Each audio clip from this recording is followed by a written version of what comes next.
es socia del área de asesoramiento tributario y legal de PwC Uruguay, donde lidera los servicios del sector energía y las áreas de dealer, M&A y consultoría tributaria.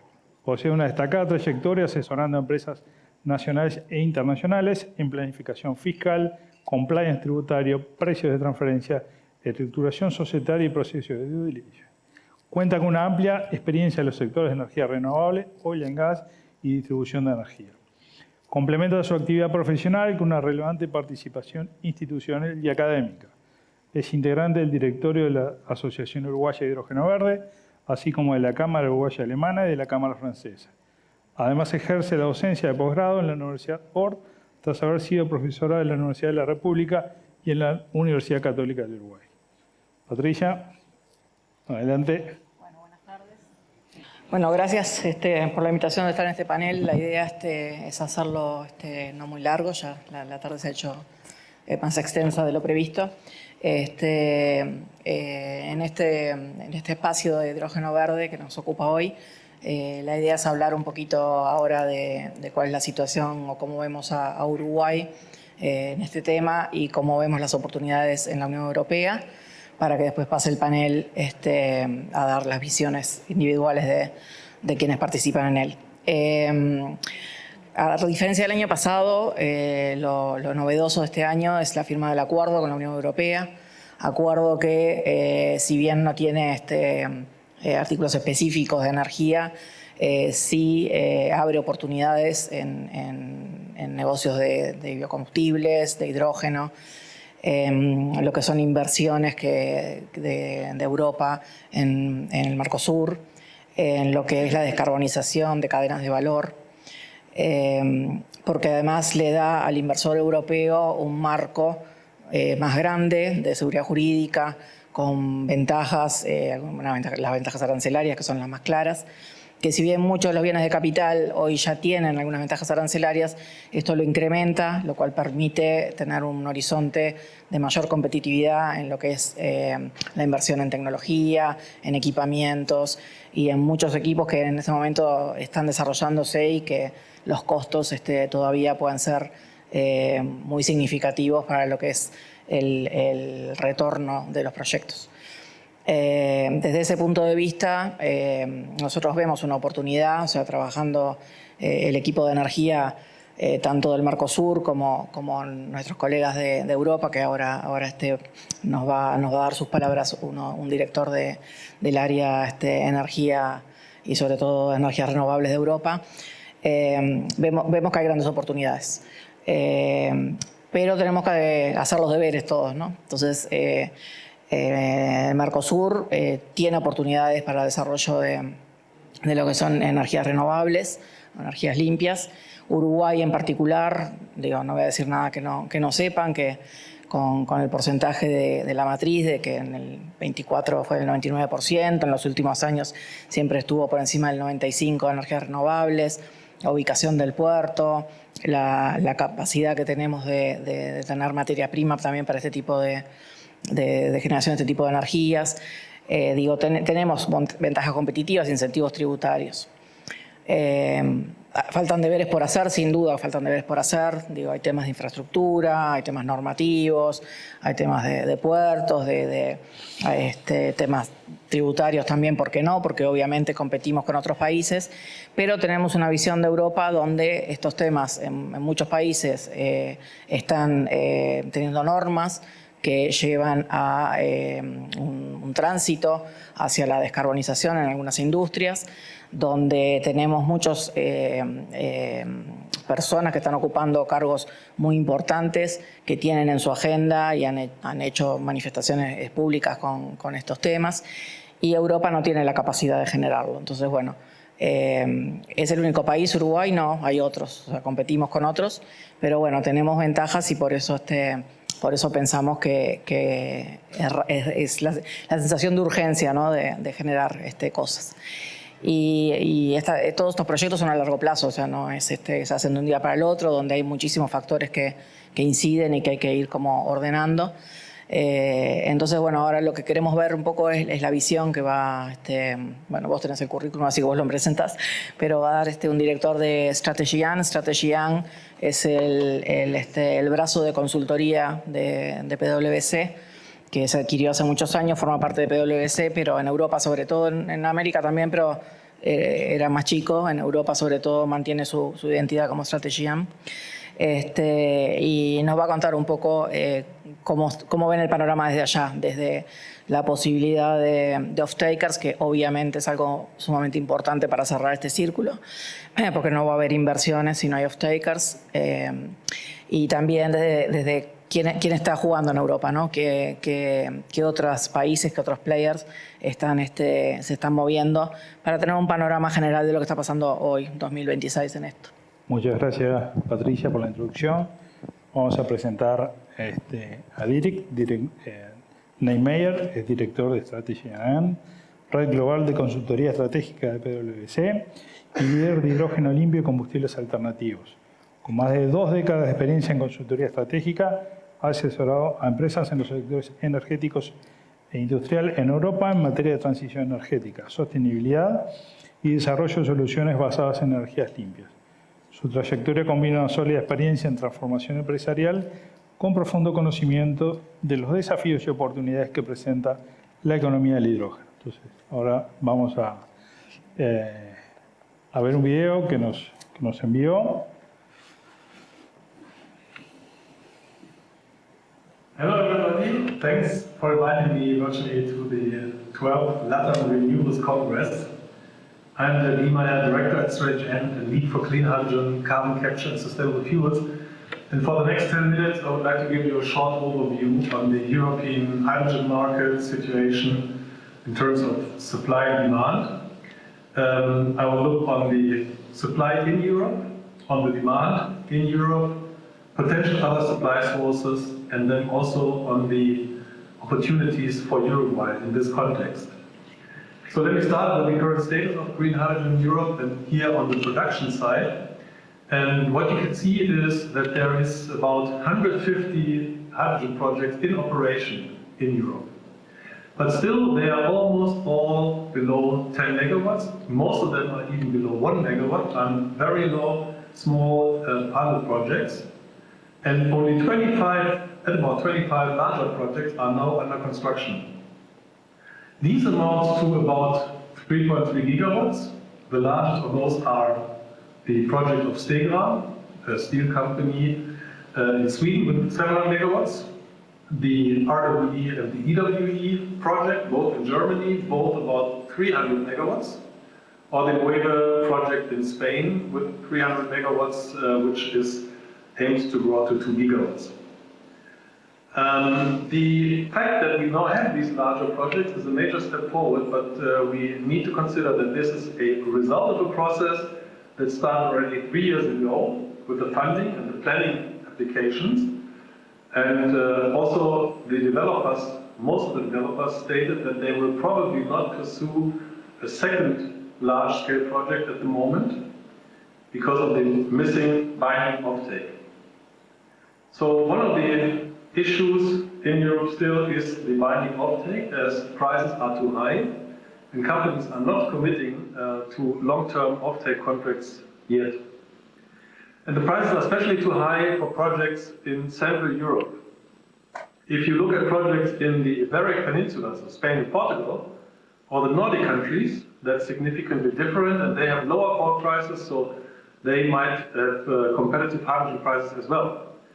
Nevertheless, the infrastructure there is still missing, and many pipelines are delayed. Some of them have even been cancelled, like the pipeline from Norway. And if the pipelines will be developed, then you have sometimes large consortiums of several TSO and lots of member companies involved in that, as for example for the H2Med pipeline.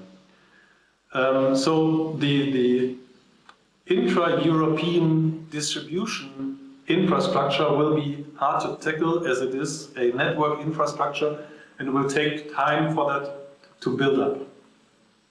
Nevertheless, in Europe, the offtake expected to rise, and by 2030, driven by a mix of drivers, comprising cost for emissions, mandates, and funding. So emission costs mainly driven by the intensification of the EU ETS, as well as the CBAM, the cross-border adjustment mechanism, which will fade out the free allocations of ETS certificates and make CO2 emissions more expensive for companies.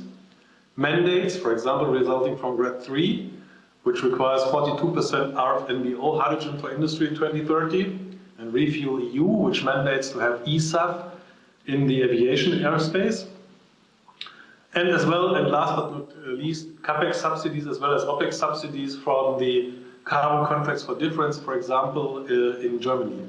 And beyond that, the EU is currently planning to roll out green public procurement, so that means that public procurement always has to consider and to buy green products, green steel, for example. So which are the off-takers then in Europe that will be the large ones that will be the market drivers? And that is, of course, foremost industry. The steel makers, as one group, they have received significant funding in Germany, but also other companies in Europe, to shift their production from the classic furnace oven to direct reduction plants. And with these subsidies they received, also the request and the requirement to use hydrogen in these direct reduction plants. The result is that they will probably require something between 0.8 and 1 million tons of hydrogen per year, starting with a ramp up in 2029, 2030, but then ramping up over time to this 1 million tons by 2035, for example. Same is true for the refineries in the chemical industry, which is even the larger off-taker compared to the steel makers. Here it's driven by the RED III, this Renewable Energy Directive, that requests them to replace 42% of the hydrogen they are using by RFNBO hydrogen by 2030. And that leads to something around 1.5 million tons hydrogen demand in refineries, another 1.2 million hydrogen demand in the chemicals industry. And on top of that comes the mobility sector with the eSAF subquotas. And the eSAF subquotas requests that 1.2% in 2030 and 6% in 2035 of the aviation fuel will be based on RFNBO hydrogen, either via the Fischer-Tropsch pathway or via the methanol to jet pathway. And that leads to at about 0.25 million tons of hydrogen demand in 2030 and circa 1 million ton in 2035. The methanol pathway probably is especially interesting here because methanol plants allow something like a hub and spoke concept where the refining steps, starting with the methanol, will be based in Europe, but the methanol production is based in even better or best cost countries where Uruguay could also play a role. So there a separation of the value chain is possible, and that gives companies and countries from Uruguay, Middle East and India chances to participate in that market as well. Another interesting thing is that the majority of these offtake contracts I'm talking about with these numbers not have been signed yet. There are some contracts that have been signed, and I'm talking about that in a minute, but not for the majority of the demand, so there is still space to grow into this market. Now the question is, where will the supply come from? And as I said, within Europe, it's only the Iberian Peninsula and Nordics that might realize cost levels that are competitive. In core Europe, we have power prices about 70 to 90 euros per megawatt hour. In Spain, Portugal, and the Nordics, we might realize 30 to 45 euros per megawatt hour, maybe even a little bit below that. And that leads to the fact that the hydrogen produced there is competitive or best cost. But there the infrastructure, as I said, is missing. And the infrastructure within Europe has the issue that the plan at least is to build pipelines, and these pipelines need to be a complete network, so it works. Even if one little part is missing, it's not working, and that is a very complex task to build. So beyond that, maybe players from overseas, so to speak, might enter the market. And we see that many Indian, especially, and some Mid-East players are now entering the market with green ammonia offerings. And they are entering the market with green ammonia offerings at very competitive price levels of somewhere between 650 and 750 US dollar per ton. So almost in line with the gray ammonia offerings that we see at the moment, driven by the Gulf War. So projects in India and Mid-East by Indian players, Mid-East players comprise, for example, ACME, large projects in India, Egypt, Oman, AM Green, Reliance, Hygenco, projects in very late planning stage or even in construction already. We have the NEOM project and the Aqua project together with EnBW in Middle East. And we see also first offtake contracts that these companies closed in Japan, Korea, and Europe. For Europe, to mention, for example, the contract of AM Green with Uniper, 500 kilotons of ammonia as of 28. NEOM with SEFE. SEFE is a German intermediary import company. It's an MOU currently, but it's about 200 kilotons of hydrogen as of 2030. EnBW has off-taker for the Aqua project in Oman with up to 400 kilotons of hydrogen as of 2030. So we see that this initially not too much believed in overseas opportunities are taken serious by now, and companies are positioning there. Of course, this also requires infrastructure build-up in Europe, and that is mainly terminals and crackers. And of course, this is also challenging, but it's easier probably as it is a point infrastructure and doesn't require a full build-out of thousands of kilometers of pipelines. So crackers are currently planned in several European cities, Wilhelmshaven, Rostock, Antwerpen, Rotterdam, Brunsbüttel, and so forth. Each of them having a capacity between 0.8 and 2.5 million tons of ammonia. That is still in the planning, it is to come, but still it shows that there is also the infrastructure built up for the overseas hydrogen derivatives import. And this shows that there is an upcoming opportunity for green hydrogen and especially for derivatives in Europe, driven by the regulation, driven by the CO2 costs that we have, and driven by fundings that Europe and the countries give into the projects and give into also the off-takers, and that these opportunities are mainly accessible with competitive pricing. And this clearly is an opportunity from my point of view also for Uruguay to participate in that with green ammonia, with probably green methanol, and even probably green fuels that are based on low power costs, existing harbor infrastructure that is available in Uruguay, and also established transport options for all the three derivatives I mentioned. Nevertheless, looking at the fact that there are several other companies already working on this and several other companies already trying to find offtake, also the time to act is now, in order to not lose the time and not be in disadvantage to these other players.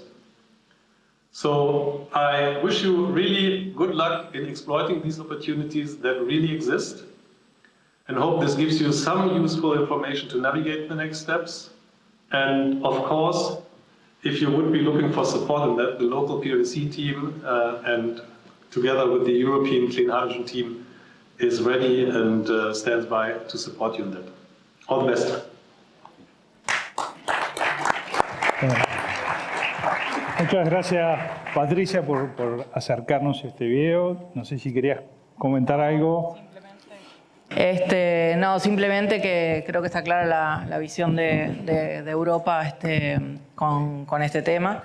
Hay oportunidades, hay industrias que ya están con regulaciones y industrias que están en vías de regularse, y estos son proyectos a largo plazo, ¿no? Así que hay que ponerse a trabajar con más ahínco con esto. Bueno, simplemente eso. Como venimos bastante corto de tiempo, despedimos a Patricia. Vamos a comenzar con Lilian. ¿Cómo estás, Lilian? Acá. Lilian es ingeniera química, viene en representación de Vivestar. Como decía, es ingeniera química por la Universidad de la República, es magíster en Ingeniería de la Energía por la PUC de Chile. Lilian se encuentra radicada en Chile, donde cuenta con una amplia experiencia internacional en proyectos de energía, eficiencia energética, energías renovables e hidrógeno renovable, habiendo trabajado en iniciativas para organismos como GIS, CEPAL, ISEC y el Ministerio de Energía de Chile.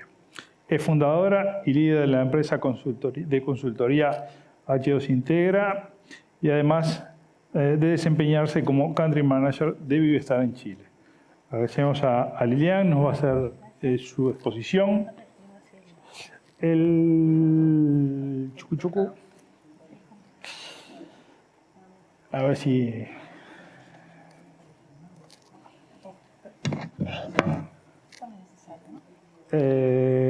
no. Bueno, buenas tardes a todos. En nombre de Vivestar agradecemos a Auder por la invitación y a cada uno de ustedes por acompañarnos en esta tarde. Bueno, mi misión en realidad es presentar el trabajo que hemos realizado en Vivestar, que lo hemos denominado El petróleo se importa, el futuro se construye. Y me gustaría, antes que comenzara a desarrollar la presentación y los datos más relevantes, comentarles un poco la motivación que nos llevó a poder desarrollarlo. Bueno, es que normalmente la pregunta primera que surge, que es, digamos, correcta definitivamente, es comparar el costo nivelado del hidrógeno con el costo de los combustibles fósiles. Entonces ahí uno queda bastante sesgado con esa visión y en ese sentido eso es correcto, pero no es suficiente. Y no es suficiente ¿por qué razón? Porque las variables que en realidad se están evaluando a través de ese costo no incluyen variables que son estratégicas a nivel país y están vinculadas con el desarrollo. ¿Qué variables? Variables, por ejemplo, que tienen que ver con los beneficios sistémicos, tales como la seguridad energética, también los riesgos o la evaluación de los riesgos asociados a la geopolítica, entre otras externalidades. Entonces, eso es un poco el foco, la motivación que nos llevó a esto. Entonces, comenzamos a realizar el trabajo. Es un trabajo técnico de un orden, digamos, primario, por decirlo así, con indicadores que son relativamente sencillos y tiene como foco este foco complementario, en realidad con una visión macroeconómica y macroenergética, que permitirá entonces ver que el hidrógeno puede eventualmente transformar lo que es dependencia en desarrollo y fundamentalmente el otro objetivo es que se abra una ventana más de discusión un poco más amplia. ¿Más amplia en qué sentido? En que tengamos un poco más de parámetros para poder tomar las decisiones a nivel país. Áreas como, obviamente, la económica, la energética, la productiva y la estratégica. Bueno, sin más, un poco esa era la idea y aquí comenzamos con la presentación.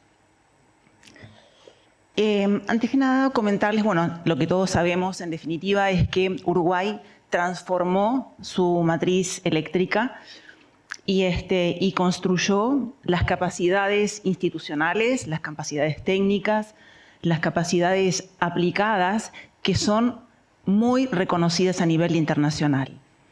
Pero ¿qué pasa? Frente a esta realidad convive una cierta dependencia, que también la conocemos, respecto a los combustibles fósiles. Ay, perdón, era para el otro lado. Sí. Entonces, es como la paradoja uruguaya, ¿no? Y la idea de esto es que encontremos, de alguna manera, la forma de integrar el potencial de las energías renovables con todo lo que tiene que ver con el rubro de procesamiento de los productos de petróleo, porque realmente ese sector tiene tremendas e importantes capacidades que aportar para hacer esta integración. Estamos hablando desde know-how, infraestructura, manejo, digamos, de gases, temas de seguridad que no son menores y tantas otras cosas más que tiene la trayectoria del rubro petrolero.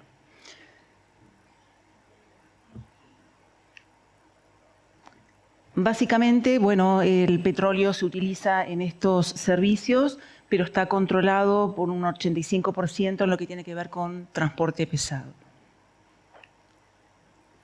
Ahora entonces viene la pregunta, que es la pregunta también de partida, es si estamos evaluando la energía únicamente como un costo o también lo estamos considerando en realidad como una decisión de desarrollo. Si estamos evaluando las divisas que salen del país, cómo estamos funcionando, si los activos permanecen o no en el territorio, si qué capacidades productivas se desarrollan, si los riesgos externos asociados a esa decisión realmente se pueden reducir, son mitigados, y dónde se localiza el valor económico. Esta es como la pregunta, digamos, clave. Con los datos del 2025, más de 1.000 millones de dólares por año, en realidad, se destinan en la compra de petróleo. Y esta es una salida, digamos, estructural de divisas, no es una simple factura. Entonces, este valor, este número, lo hemos comparado, digamos, con lo que tiene que ver con exportaciones y también hemos tratado de sacar un número preliminar con base en el 2025. Entonces, a partir de, digamos, de esta representación, vemos que una parte relevante de lo que tiene que ver con el esfuerzo exportador nacional está dedicado, o se podría, entre comillas, decir que está dedicado a compensar o a comprar esta energía que importamos. El valor lo podemos redondear en 1.000 millones y vemos que eso representa el 50% de lo que son exportaciones de carne bovina y realmente el doble de arroz. Y con un equivalente cercano a 1,4% del Producto Bruto Interno.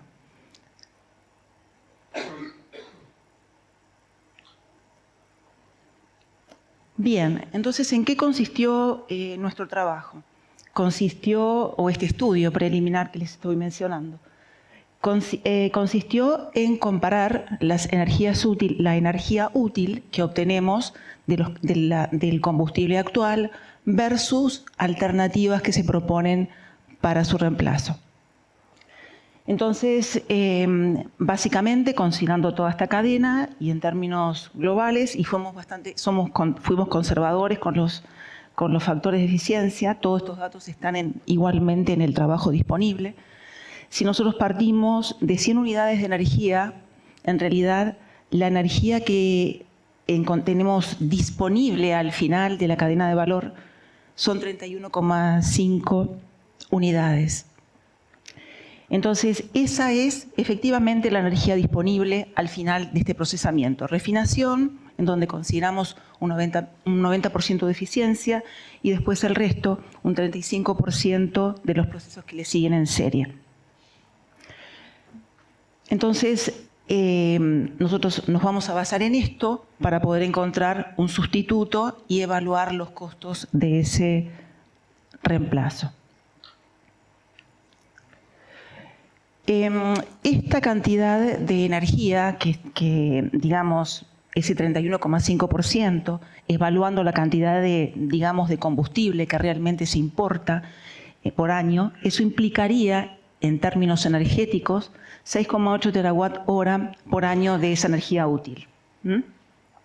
Entonces, nuestro trabajo es ver con la alternativa que lo va a reemplazar cómo hacemos o qué necesitamos para poder entregar esa misma cantidad de energía útil. Entonces, el pivote, digamos, de análisis entonces es cómo vamos a demostrarnos ese gasto y pasarlo a lo que es inversión. ¿Por qué eso? Porque la pregunta ya no es cuánto cuesta en nuestro enfoque la tecnología, sino qué tipo de activos, en realidad, capacidades y resiliencia construye para el país. Tenemos estas dos cadenas de valor, el modelo actual, el modelo alternativo.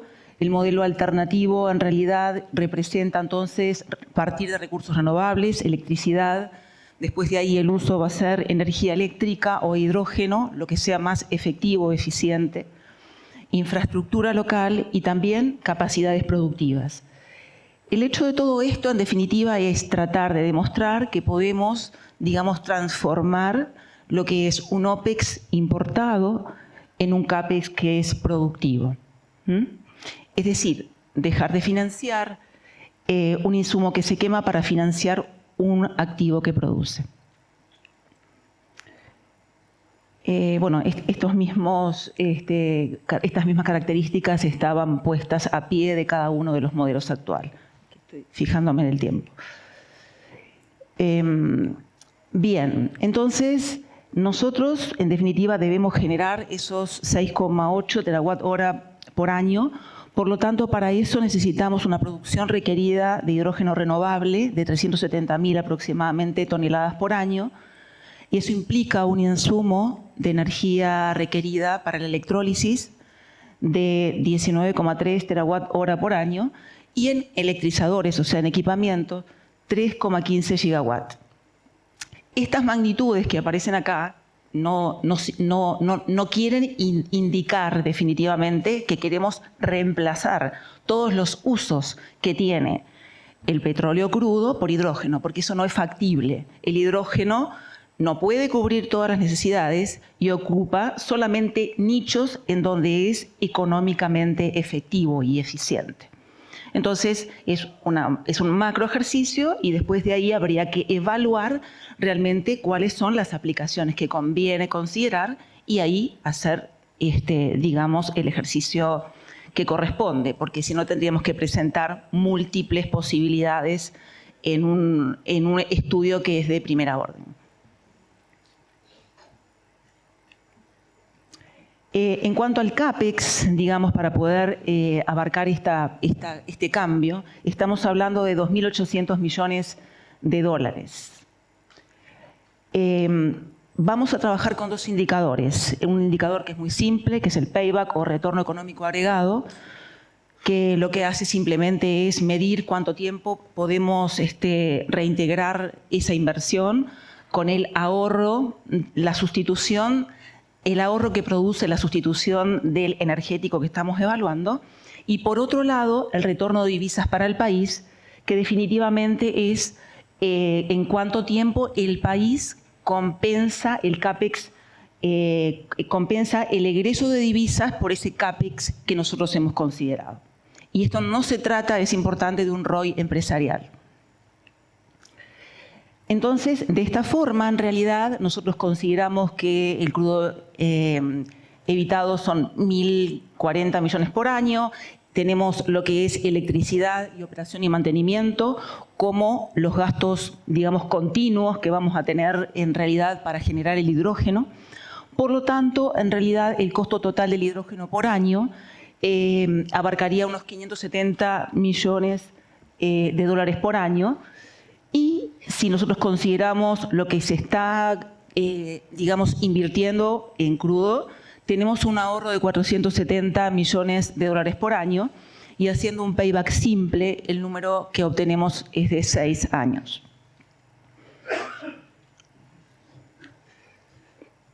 En cuanto al retorno de divisas, nosotros hemos modulado el trabajo considerando que el CAPEX importado es un 75% del total. Por lo tanto, el sistema de hidrógeno, en realidad, por año, va a requerir un egreso anual de divisas de 230 millones por año, y eso, si lo consideramos haciendo la diferencia en lo que tiene que ver con el crudo importado, y dentro del balance de divisas nos genera una mejora de 810 millones por año. Por lo tanto, el retorno de divisas es de 2,6 años. Y a partir de ahí, en definitiva, hay un ahorro de divisas, digamos, continua, en donde hay que definir la estrategia de qué o en qué sectores el país quiere invertir ese dinero que va quedando, digamos, acumulándose año a año. Ahora, ¿cómo estamos considerando las configuraciones? En realidad, no solamente estamos hablando de una configuración centrada, sino que puede ser también descentralizada o también puede ser híbrida. Eso va a depender de la estrategia planteada, de la ubicación, digamos, del lugar estratégico con los recursos y demás. Entonces, esto nos permite también, digamos, flexibilidad territorial, estar ubicados cerca de donde se genera, por ejemplo, el producto, y eso va a permitir que de alguna manera se reduzcan, digamos, los costos del sistema seleccionado. Pero esto es una definición estratégica.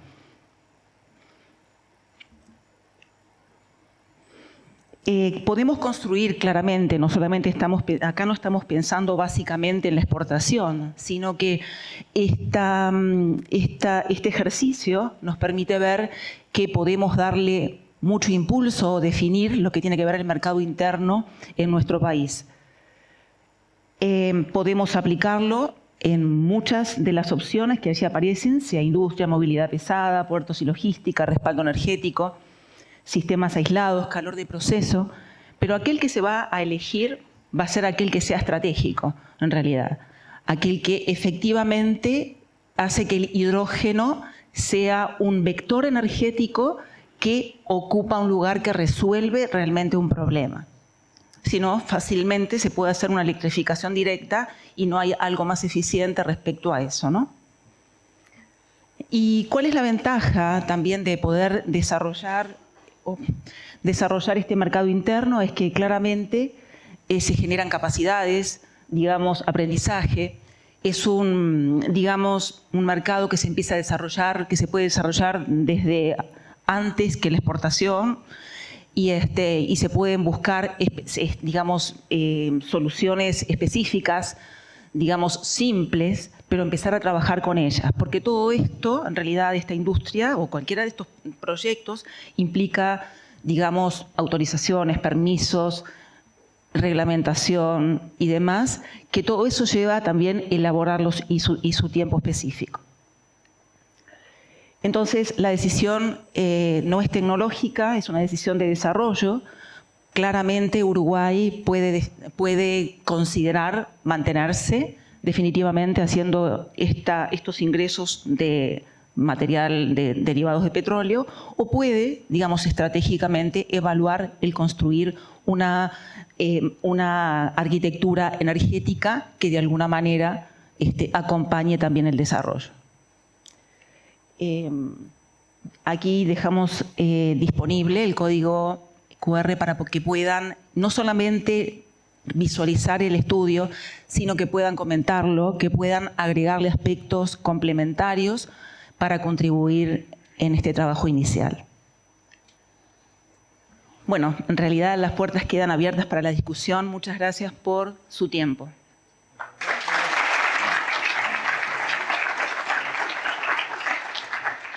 Bueno, muchas gracias, Lilian. Le vamos a invitar a pasar a Juan Tomasini. Juan Tomasini es ingeniero químico de la Universidad de la República, tiene una maestría en Ingeniería de Petróleo de la Universidad de Hertford de Escocia y un MBA en Transición Energética de la Universidad de Groningen en Países Bajos. Es jefe de hidrógeno en ANCAP, donde trabaja en proyectos e iniciativas relacionadas con aplicaciones de movilidad offshore, combustibles sintéticos e hidrógeno natural, entre otros. Juan, te escuchamos. Tratar de respetar el tiempo porque tu ex jefe... Perfecto, sí, está claro. Vamos a ser rápidos entonces. Bueno, muchísimas gracias a Auder por la invitación. Vamos a ser breves, tratar de ser breves y mostrarles básicamente los avances que hemos tenido en este proyecto piloto de hidrógeno vehicular en este último año, básicamente, y un poco las conclusiones y a qué estamos, cuáles son los próximos pasos. Bueno, esta la vieron ayer o algo parecido con que presentó el gerente de ANCAP y también la presidenta. Así que la voy a pasar rápido. Básicamente decir que tenemos proyectos, una cartera de proyectos en transición energética desde gran escala y largo plazo, ¿no? Como es todos los que son los temas offshore, ya sea petróleo, ya sea hidrógeno, hasta pequeña escala y pequeño y corto plazo, como es el proyecto que vamos a ver hoy. Esta imagen me gusta mucho porque resume muy bien básicamente por qué el hidrógeno, ¿no? Desde una fuente de energía renovable, tomando agua del ambiente, digamos, liberando oxígeno. La gracia es poder almacenar y transportar esa energía renovable en forma de moléculas, ¿no? ANCAP es una molécula, es una empresa que whose you know how, son las moléculas justamente, y bueno, tenemos mucho que ver en eso. La idea en este caso, estamos hablando de vehículos, sobre todo transporte pesado, camiones pesados y buses, por ejemplo, también. Básicamente lo que se hace es en una estación de recarga se almacena ese hidrógeno en tanques y luego se cargan por diferencia de presión al tanque del vehículo, donde luego ese hidrógeno se va a utilizar en una celda de combustible, como mostraron los compañeros de Facultad de Ingeniería, básicamente para producir energía eléctrica que mueve un motor eléctrico. Ese motor eléctrico cumple la función de generar ese uso, de transportar, generar kilómetros, transportar algún producto. En resumen, básicamente la idea del piloto es básicamente algo estratégico, consideramos estratégico para desarrollar y escalar un ecosistema de movilidad pesada, basado en hidrógeno verde. Originalmente pensamos camiones, porque es lo que tiene más sentido, básicamente donde brilla más el hidrógeno en el sentido digamos, todavía compite en el sentido, le gana a la batería y tiene un caso de uso bien sólido. También hace poco aparecieron más desarrollos en lo que es transporte, buses pesados, sobre todo coach, tipo carreteros. Entonces, son ese tipo de uso el que estamos apuntando. La idea es poder validar tecnologías, modelos contractuales y capacidades operativas que habiliten futuras fases de expansión, ¿no? El piloto en sí no es el fin por sí mismo, sino que la idea es poder escalar esto a futuro, ¿no? Algunos datos básicos, estamos viendo el polo industrial Capurro, una ubicación muy buena para el piloto, cerca de refinería, con servicios, una platea de hormigón muy apta para instalar estos tipos de equipos. Electrólisis y estación de recarga, hidrolinera, HRS, hidrogenera, como quieran. Hidrogenera generalmente porque incluye la producción. La energía renovable de la red, la escala de aproximadamente 1 mega. Eso da más o menos para unos 8 camiones que recorran 500 kilómetros por día. O el equivalente en hidrógeno. Se definió la presión de carga 350 bar y la idea es que esté abierta al público. Vamos a hablar un poquito más de eso. Estos son un poco los objetivos, pero básicamente generación de conocimiento y de aprendizaje sobre estas tecnologías. También propiciar la participación de la academia como motor del conocimiento y ir incorporando a ANCAP como proveedor basado justamente en la fortaleza de contar con una cadena de estaciones de servicio a nivel nacional. Son algunos de los objetivos. Tenía varias slides que las traté de resumir en esta. Impacto esperado. No estamos hablando de... o básicamente se podría decir que la tecnología de hidrógeno para movilidad ya está probada. En el mundo existen cientos, miles de estaciones también en este sentido. La idea es poder hacer los primeros pasos de esa tecnología en Uruguay. Básicamente validarlo para un modelo y un caso de uso en Uruguay, ¿no? Después, todo el resto, obviamente, desarrollar talento, articular con la academia, impulsar la demanda, algo fundamental. Estamos hablando del mercado, la demanda local, el mercado interno, obviamente, fortalecer capacidades institucionales y todo esto para crear las bases para el escalado, ¿no? Eso es un poco el objetivo. Desde junio del 2025, que fue que retomamos, digamos, este proyecto, capaz que algunos recuerdan lo que era el proyecto Verne, que fue la primera semilla, digamos, de lo que fue hidrógeno verde en este nuevo envión de hidrógeno verde. Bueno, retomamos en mayo por ahí del año pasado, arrancamos con una prefactibilidad que terminó en diciembre y se definieron algunos aspectos importantes ahí respecto a la planta, respecto a los camiones. Hablamos ya un poco de la escala, se definió tecnología PEM, presión de llenado 350 bar, y ahí hay algunos, no voy a detenerme por el tiempo, pero algún esquema con los elementos principales de lo que es la planta de hidrógeno. Inicialmente también pensamos en adquirir un par de camiones de ANCAP para el tema de transporte interno entre plantas, y como van a ver ahora, 2 camiones en realidad no son suficientes, vamos a tener que aumentar la demanda y al final, bueno, ya lo adelantó la presidenta, básicamente lo que estamos haciendo ahora es arrancando una ronda de consulta con empresas transportistas que puedan estar interesadas en participar del proyecto. Esto no es un proyecto descolgado, digamos, en el mundo hay muchos de este tipo, incluso en América Latina, una empresa, digamos, análoga a lo que es ANCAP, ENAP, desde Chile, está hoy construyendo un proyecto también de 1 mega, también de 350 bar, también cerca de una refinería en Cabo Negro. Esto ya va bastante grado de avance y este año, en teoría, lo ponen en operación. Está bueno para poder visitarlo, incluso hay una especie de gemelo digital ahí para poder ver de la planta. El huevo o la gallina, básicamente lo que queremos decir acá es que no podemos hacer una planta, en este caso, sin camiones o sin demanda, ni podemos traer los camiones sin tener la planta. Entonces son procesos que tienen que ir en paralelo. Y en el mundo, para tener una idea de cómo está esto, cuál es el estado de situación en el mundo, hoy hay más o menos 1.300 estaciones de recarga de hidrógeno en el mundo. Cuando arrancamos con este tema desde ANCAP en 2019 había unas 500. Hoy solo China ya tiene más estaciones de las que había en 2019 y sigue creciendo.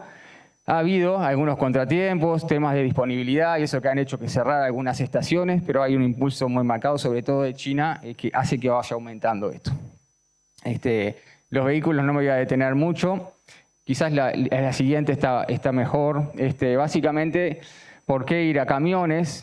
Los camiones recorren más kilómetros, consumen más hidrógeno por kilómetro y básicamente lo que se necesita es eso, no más vehículos en este caso, sino más consumo de hidrógeno para poder bajar los costos nivelados, ¿no?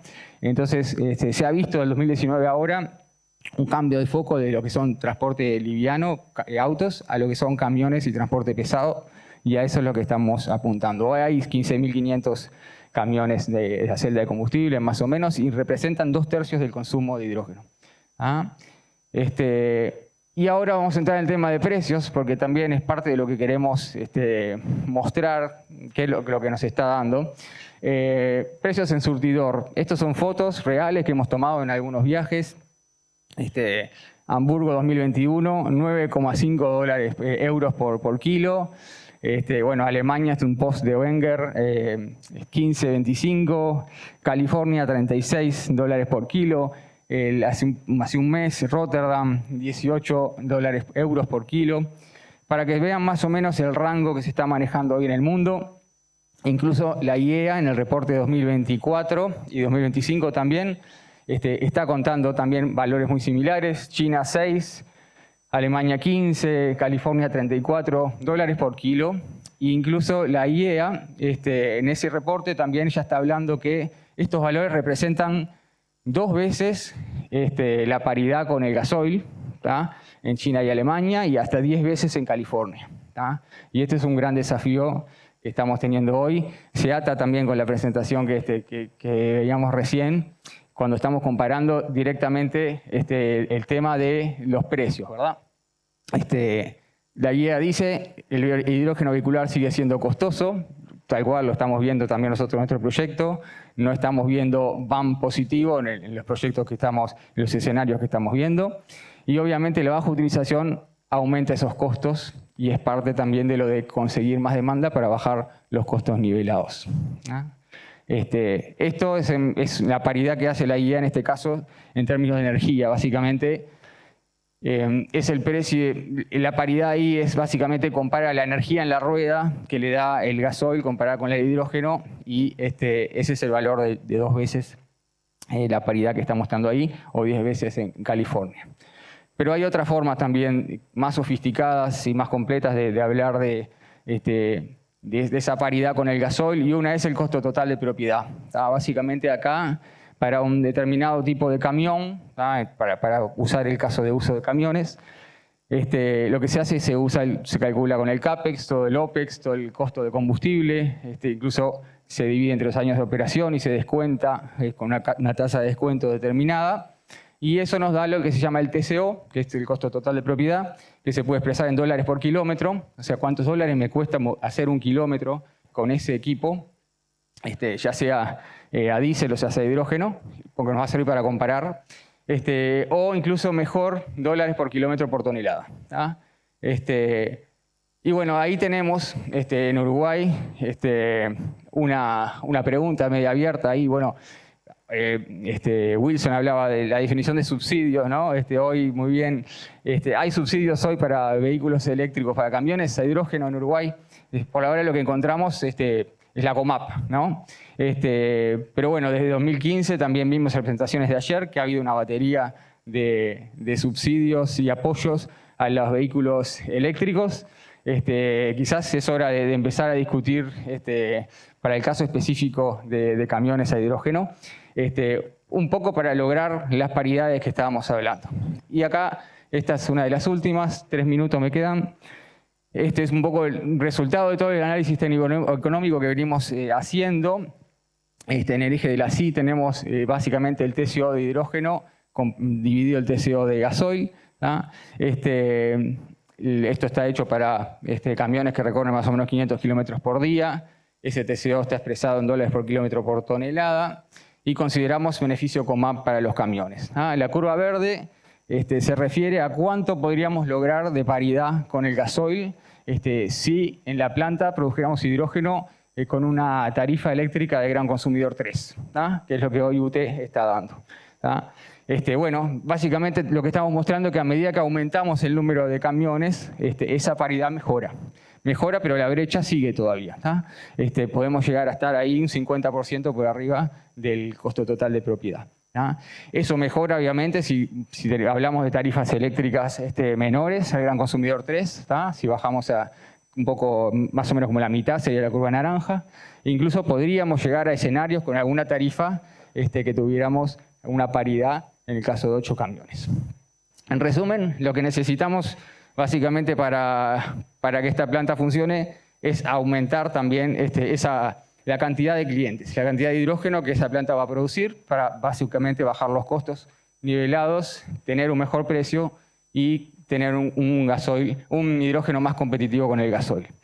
En ese sentido, ahora arrancamos una etapa de consulta. Estamos invitando a empresas que estén interesadas en conocer más del proyecto, que estén interesadas en poder participar del proyecto.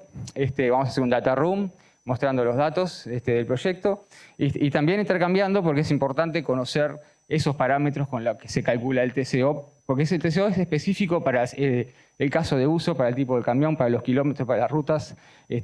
Entonces, bueno, básicamente vamos a convocar, o estamos convocando, aprovechamos esta como una plataforma para convocar también actores del sistema logístico, ya sean transportistas, operadores, generadores de carga o potenciales usuarios de HRS.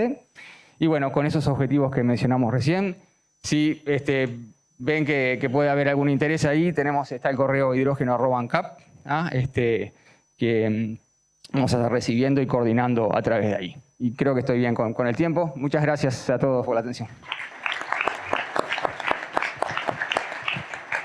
Muchas gracias, Juan. Muy interesante la presentación y el aporte que están realizando al desarrollo. Ahora vamos a presentar a Federico Regerman. Por favor. Federico es magíster en Economía y Desarrollo y magíster en Ciencias Ambientales. Cuenta con más de 10 años de experiencia en el ámbito de la energía y la sostenibilidad. con especialización en transición energética y cambio climático. Actualmente se desempeña como coordinador nacional del programa de hidrógeno verde de Uruguay en la Dirección Nacional de Energía del Ministerio de Industria, Energía y Minería. Asimismo, integra el programa Future Energy Leaders de Uruguay y es miembro de FEL 100, la red global de los 100, te queda poquito, de los 100 futuros líderes energéticos del World Energy Council. ¿Te escuchamos? Bueno, buenas tardes a todos. Gracias a Auder por esta oportunidad. Tengo el desafío de ser el último expositor del último panel, del último día, y encima estamos atrasados 1 hora, así que voy a tratar de ser lo más concreto posible. Bueno, vamos a presentar un poco la mirada desde el sector público, los avances que hemos tenido este último año y medio casi y los desafíos que tenemos por delante. Se podría decir que las actividades que hemos desarrollado se resumen en estas grandes 5. Por un lado, la coordinación interinstitucional. Acá lo que hemos tratado de hacer es darle continuidad al Grupo Interinstitucional de Hidrógeno Verde, creado en 2023, y la articulación con los distintos actores del sector energético, como la Asociación Uruguaya, pero también algunos actores que no son del sector energético, pero que sí están estrechamente relacionados con los temas de hidrógeno. Por otro lado, también hemos continuado la agenda de conocimiento y el desarrollo de distintos estudios técnicos. Quizás acá hay un cambio en la tónica en los estudios técnicos que se venían dando, naturalmente por el grado de desarrollo o de poca maduración que tenía el hidrógeno verde en su momento, estaban más asociados a probar la viabilidad técnica y económica de los proyectos. Entendemos que ya estamos en una etapa en la cual hay otros aspectos que tenemos que contemplar y acá entran a jugar los aspectos sociales, los aspectos territoriales, los aspectos ambientales, que vamos a ver un poquito más adelante lo que tenemos en mente y lo que hemos desarrollado ya. Por otro lado, en materia de cooperación internacional, bueno, seguimos promoviendo los vínculos con los organismos internacionales, tenemos países socios y acuerdos de cooperación con algunos países, fundamentalmente de Europa. Participamos en foros globales y, bueno, tuvimos el honor de ser la sede, Uruguay, de los primeros 2 encuentros regionales de hidrógeno verde, organizados por OLACDE y por AECID. Otra de las actividades que seguimos constantemente es el seguimiento de proyectos. Acá hay reuniones periódicas con los distintos proyectos, relevamientos y intercambio continuo. Y por último, la difusión de información, ¿no? Esto es un tema clave y es una responsabilidad del Estado en un tema tan nuevo que genera tanta incertidumbre, tantas suspicacias, bueno, de ir, informar y llevar la información. Y también hay una estrategia también de cambiar un poco el foco de difundir a diálogo, ¿no? Generar canales de diálogo para involucrar a la ciudadanía y que haya ciertos niveles de participación en materia de el diseño de las políticas públicas. Bien, a ver, en materia de cooperación internacional, nosotros nos planteamos 3 objetivos. Por un lado, seguir visibilizando y posicionando al país, como ya venimos trabajando esto hace varias décadas, 2 décadas por lo menos, como referente en materia de transición energética. Segundo, a ver, ustedes saben mejor que yo que el hidrógeno verde es un tema muy dinámico y muy cambiante, entonces, bueno, estar al tanto de las tendencias globales y cómo vienen cambiando los parámetros comerciales, tecnológicos, de regulación, de estándares internacionales, etcétera, es muy importante estar al tanto de estos aspectos. Y en tercer lugar, el apalancamiento de fondos de cooperación que nos sirven para retroalimentar un poco la política de hidrógeno que venimos desarrollando. Y bueno, ya que hablo de esto, me es grato decirles que después de muchas conversaciones y muchos intercambios, pudimos firmar un acuerdo de cooperación este año, un acuerdo no reembolsable de más de 2 millones de euros con la Unión Europea para el desarrollo de distintas iniciativas, iniciativas que están ligadas dentro de la agenda prioritaria que ahora les voy a comentar de esta administración, de 5 de los 6 ejes prioritarios que son, bueno, adecuación del marco regulatorio, desarrollo de infraestructura y logística, generación de capacidades, impactos socioeconómicos y diálogo ciudadano. ¿Cómo seguimos? Bueno, la idea este año es participar en el European Hydrogen Week. Destaco esto no por la participación en sí misma, sino porque estamos trabajando junto a Uruguay 21 para el desarrollo de un side event exclusivo de Uruguay y exclusivo para off-takers e inversores, que entendemos que esto es clave, es un privilegio que tiene Uruguay de tener una línea de base bastante sólida para tener este tipo de conversaciones que otros países todavía no están en condiciones de tenerlo. Y también creo que es una oportunidad porque, teniendo en cuenta que hay cierto consenso entre los desarrolladores que los off-takers son el principal cuello de botella para que cierre la ecuación y cierre los proyectos, entonces creemos que este puede ser un hito importante para este año. Y un segundo hito que creo que también es muy bueno y ya con una mirada regional es que este año se va a crear a través de BLACDE un grupo técnico de hidrógeno verde y invitaron a Uruguay a que lo presida y lo lidera. Entonces vamos a estar articulando una agenda regional para también posicionar a la región en materia de hidrógeno verde en las decisiones que se terminan tomando a nivel global. Bien, en materia de estudios técnicos, como decía, partimos de una línea de base muy interesante que está asociada a la viabilidad técnica y económica de los proyectos. Y como mencionaba, estamos en una etapa en la cual hay otros aspectos que ya tenemos que empezar a contemplar. Es por eso que en 2025 publicamos 2 estudios asociados a temas ambientales, que era una demanda también que venía de la sociedad civil. Un primer estudio asociado a cuantificar cuánto realmente se demanda de agua para producir hidrógeno y algunos de sus derivados, como metanol, por ejemplo. Y un segundo estudio que es, de alguna manera, la contracara de eso, ¿no? Evaluar cada una de todas las cuencas del Uruguay, ver su nivel de estrés hídrico actual y simular qué pasaría si en esa cuenca desarrolla un proyecto de hidrógeno verde, qué pasaría con el nivel de estrés hídrico que hay. Los invito a ver estos estudios, están disponibles en nuestra página web. Y por otro lado, también desarrollamos un par de estudios con una impronta más de generación de capacidades y impronta social. Un primer estudio que lo que busca es asociar, bueno, qué tipos de empleo, qué perfiles y competencias va a requerir esta industria. Entonces acá tenemos, es una lista taxativa de una serie de empleos a nivel operario, pero también técnico y universitario, de todos los empleos que va a requerir esta industria y tiene un corte territorial y también tiene un corte por las distintas etapas de la cadena de valor. No es lo mismo durante la construcción, indudablemente, que durante la fase de operación. También hicimos un estudio prospectivo que busca cuantificar cuánta demanda, cuánto empleo se va a generar hacia 2040 si se desarrollaran ciertas hipótesis o ciertos escenarios que manejamos. Este estudio también tiene un corte, no es solo quedarnos con el número bruto, sino también tiene un corte territorial, tiene un corte por perfiles, digamos, y tiene un corte por las distintas etapas de la cadena de valor. Bien, estos 2 estudios los publicamos este año. Esperamos poder terminar el año con el desarrollo de todos estos estudios que estamos trabajando en ellos.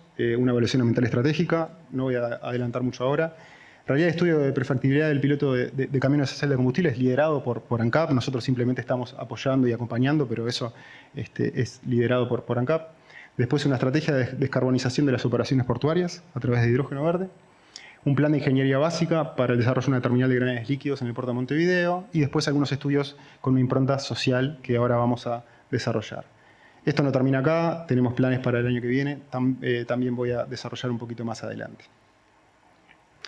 Bien, a ver, estas son las 5 actividades que nosotros mencionamos, que estamos desarrollando. Ahora, nosotros, desde el Ministerio de Industria, Energía y Minería, entendemos que el hidrógeno verde no es solo energía, insistimos en esto, es también industria, es también ambiente, es también regulación, es también generación de capacidades, es también aspectos ambientales, es también aspectos sociales, y es por eso que concebimos al hidrógeno de una visión sistémica y entendemos que estas 5 actividades deben desarrollarse a través de estos 6 pilares que entendemos que tienen que avanzar en paralelo, pero a la vez están estrechamente interconectados, ¿no?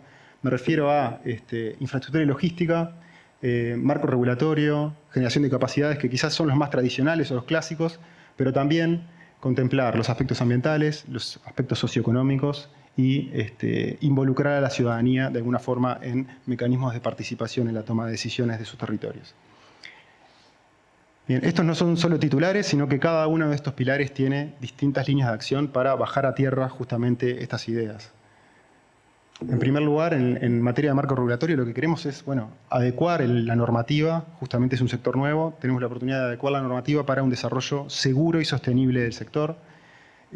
Algunas iniciativas que desarrollamos, bueno, el año pasado desarrollamos una guía de trámites en las cuales se puede ver todos los procedimientos en todas las distintas etapas de la cadena de valor que hay que desarrollar, toda la permisología y las habilitaciones requeridas para el desarrollo de este sector. Está distinguido por cada una de las etapas, qué se tiene que hacer, cuál es el decreto, en qué institución hay que ir a golpear la puerta. En segundo lugar, bueno, adherimos este año al mecanismo CERTILAC de certificación del hidrógeno verde, del hidrógeno de bajas emisiones, mejor dicho, que lo que busca es, bueno, dar trazabilidad y garantías de que este hidrógeno es producido de forma sostenible. Esto lo estamos promoviendo en la medida que podría facilitar el acceso a algunos mercados el día de mañana. Y en tercer lugar, bueno, como todos saben, a principios de año se hicieron cambios en la reglamentación de la Ley de Inversiones de COMAP, en las cuales el hidrógeno verde pasó a considerarse un sector estratégico. ¿Qué significa que es un sector estratégico? Bueno, que solo por el hecho de tratarse de un desarrollo de hidrógeno verde va a tener aproximadamente un 25% más de exoneraciones de IRAE que cualquier otro proyecto que no sea considerado de un sector estratégico. Creo que es un paso, una medida nada despreciable. ¿Cómo seguimos? Bueno, en 2027, y parte de este año vamos a trabajar junto a URSEA para trabajar en la recomendación de medidas para una reglamentación en materia de seguridad operacional del hidrógeno verde, que es algo que estamos en el debe y que nos parece muy importante. En lo que refiere a los aspectos ambientales, bueno, ¿qué buscamos con este eje? Bueno, primero identificar cuáles son los posibles riesgos, pero también las oportunidades que se pueden materializar en términos ambientales para, bueno, minimizar aquellos impactos no deseados para el despliegue de este sector. Como les decía, desarrollamos estos dos estudios asociados a agua y en este momento estamos por finalizar un proceso participativo en el cual participó, bueno, el sector privado, el sector público, la academia, la sociedad civil, fuimos al territorio, en el desarrollo de una evaluación ambiental estratégica que lo que busca es, bueno, dentro de la planificación de la cadena de valor del hidrógeno verde, incorporar criterios de sostenibilidad. En materia de infraestructura y logística, lo que buscamos es, bueno, identificar y planificar cuáles son las infraestructuras críticas para habilitar el desarrollo de este sector. En parte en este momento estamos haciendo un estudio de prefactibilidad para la descarbonización de las operaciones portuarias del puerto de Montevideo a través de hidrógeno verde, las grúas, por ejemplo. Es justo decir que en realidad estamos considerando el hidrógeno, pero también estamos considerando la electrificación directa y las baterías, porque acá lo que queremos es no imponer el hidrógeno de por sí, sino buscar la solución más eficiente de fosilización. Pero también estamos considerando el hidrógeno en este sentido. Bien, de vuelta estamos acompañando el estudio de prefactibilidad para el desarrollo del piloto de camiones de celda de combustible que está liderando ANCAP. Estamos iniciando un plan de ingeniería básica para el desarrollo de una terminal de graneles líquidos en el puerto de Montevideo que permita almacenar el día de mañana, por ejemplo, combustibles sintéticos para luego su exportación, acá considerando también cómo es el vínculo con el puerto, cuestiones de seguridad, radios de seguridad que hay que tener, modelos de negocio con lógica de infraestructura compartida. ¿Qué sigue el año que viene? Bueno, un estudio asociado a la estabilidad de la red ante la incorporación de renovables masivamente, si se desarrolla el hidrógeno. Se habló mucho de la línea de transmisión ayer y bueno, creo que este estudio apunta a contribuir a la discusión en este sentido. Un análisis técnico-económico para el desarrollo de un proyecto de metanol a pequeña escala. Esto lo estamos por desarrollar, lo vamos a hacer junto a ANCAP y junto a UTE. No es otra cosa que un estudio de prefactibilidad. Y por último, un plan estratégico de infraestructura y logística del hidrógeno verde, que lo que busca es identificar con nombre y apellido cuáles son las infraestructuras críticas que hay que desarrollar, en qué locaciones y cuál va a ser el modelo de negocio. También, de vuelta, insistimos que la lógica de infraestructura compartida es clave para nosotros. Bien, falta poco. En materia de generación de capacidades, acá lo que queremos es fortalecer justamente las capacidades institucionales, pero también del sistema educativo, ¿no? ¿Qué hemos hecho y qué estamos haciendo? Bueno, el año pasado hicimos un curso en línea básico, introductorio, pero de libre acceso que entendemos que facilitaba por lo menos que la gente pueda ponerse en tema y saber tener una primera impresión de lo que es el hidrógeno verde y cómo llegamos a esta discusión en Uruguay a través de la transición energética, indudablemente. Segundo, un programa de fortalecimiento de capacidades del Grupo Interinstitucional de Hidrógeno Verde. Nosotros entendemos que como funcionarios, digamos, de las instituciones, tenemos que asesorar a los tomadores de decisión. Bueno, tenemos que estar muy capacitados para ese tipo de toma de decisiones. Tercero, el estudio de perfiles ocupacionales y competencias requeridas que ya les comenté. ¿Y qué tenemos previsto para el año que viene? Bueno, por un lado, una evaluación de brechas y capacidades asociadas al hidrógeno verde, que es la contracara del otro estudio, ¿no? El otro estudio apuntaba a la demanda, lo que busca es mapear toda la oferta educativa que hay asociada a hidrógeno verde, machearla con la demanda, y ahí se van a identificar brechas en las cuales hay algunas capacidades que son requeridas por el hidrógeno verde, pero que no son satisfechas, por así decirlo, por la oferta educativa. No queremos quedarnos solo con el diagnóstico, sino tratar de generar estrategias de formación, acuerdos con las instituciones educativas para tratar de impartir estos cursos que nos permitan justamente cerrar estas brechas. Otra de las iniciativas que tenemos es programas de formación en instituciones educativas, me refiero a primaria y secundaria. Nosotros pensamos el hidrógeno en clave de largo plazo. Si pensamos en 2050 tenemos que pensar en capacitar a los jóvenes, niños y jóvenes de hoy. También tenemos un acuerdo con el Ministerio de Ambiente para hacer una capacitación específica de la dimensión ambiental del hidrógeno verde.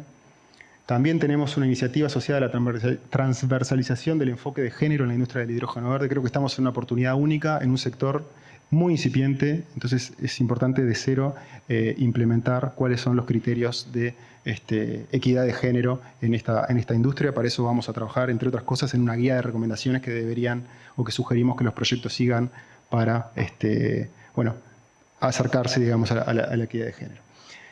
Vamos a crear una red internacional de investigación. Se van a armar 6 grupos de investigación uruguayos que van a tener una contraparte en Europa, que van a tener que trabajar juntos y va a haber financiamiento para eso.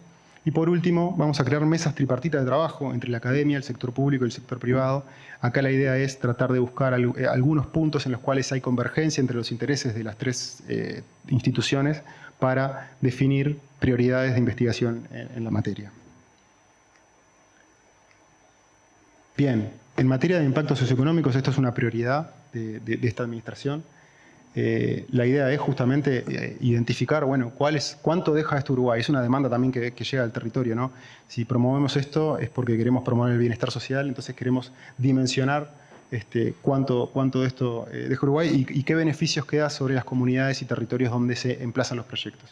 Para eso vamos a hacer un análisis de los impactos sociales. Otro de la evaluación de impacto económico, no quedarnos solo con variables agregadas como el PIB y la inversión, sino también valor local. Y lo más importante quizás sea el desarrollo de una estrategia para fortalecer la integración de la cadena de valor y el encadenamiento productivo, ¿no? Nosotros pensamos el hidrógeno, pero también pensamos en un ecosistema de pymes proveedoras, aguas arriba, pero también pymes que estén en aguas abajo, tratando de valorizar productos y subproductos de estas industrias. Por último, para cerrar, en materia de diálogo ciudadano, acá la idea es justamente promover la participación ciudadana y sobre todo territorial, ¿no? En el proceso de desarrollo y la toma de decisiones de hidrógeno verde. También desarrollamos un curso autogestionado muy simple como para acercar a la ciudadanía a los temas de hidrógeno.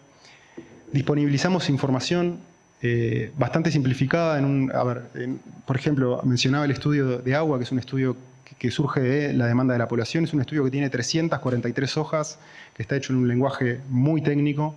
Entendíamos que era muy importante tratar de llevar esto a un lenguaje llano y claro y simplificado para llegar a la ciudadanía. Trabajamos con una agencia de comunicación para eso, generamos material audiovisual, generamos material físico también para poder llegar a la ciudadanía sin perder la robustez técnica que tienen los estudios, pero sí llevarlo a un lenguaje más simplificado. Por otro lado, vamos a trabajar en el 2027 en el desarrollo de mesas de trabajo multinivel para nuclear a todos los actores del territorio. Me refiero a sociedad civil, pero también empresas, sector público, gobiernos departamentales, trabajadores, academia, y tener instancias de diálogo. De hecho, tenemos convenios, sé que estoy corto de tiempo, pero ya estoy por terminar, tenemos convenios con 2 intendencias para empezar a trabajar a principios del año que viene en este sentido. Y por último, tenemos pensado diseñar y montar un stand para participar en eventos, ferias, distintas actividades para justamente, ingeniería de muestra, por ejemplo, se me ocurre, para mostrar un poco y llegar a la ciudadanía y acercar estos temas otra vez más. Bien, creo que fue mucha información, muy rápido, pero la idea era mostrar que tenemos bastantes cosas para hacer. Entiendo que hicimos también bastantes cosas y que vamos a contar con o necesitar su apoyo para esto que nos sigue. Gracias.